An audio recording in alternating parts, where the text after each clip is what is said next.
The secret to smooth, creamy mac and cheese is to add the ingredients in the correct order. Here's how to do it the right way. First, add 6 cups of water to your saucepan.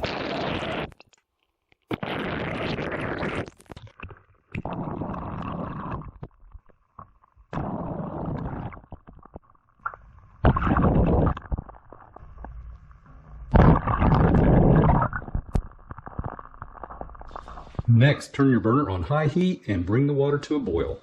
Now, once your water is boiling, you want to go ahead and open up your box of mac and cheese.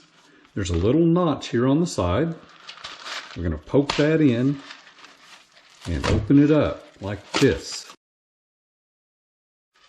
So we're going to remove the packet of cheese and we'll add the macaroni to our boiling water. Now that our water is boiling, we'll add the macaroni and cook for 7 to 8 minutes, stirring occasionally. Our macaroni has been cooking for 8 minutes. We'll take it over to the sink and drain in the colander.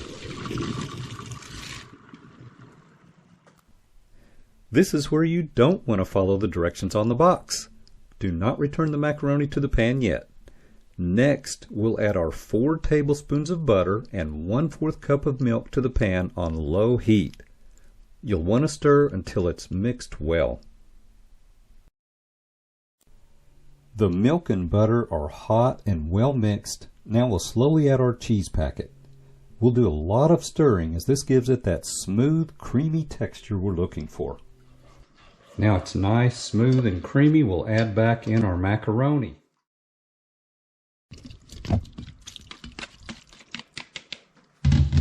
Stir well. No lumps, just deliciously creamy mac and cheese.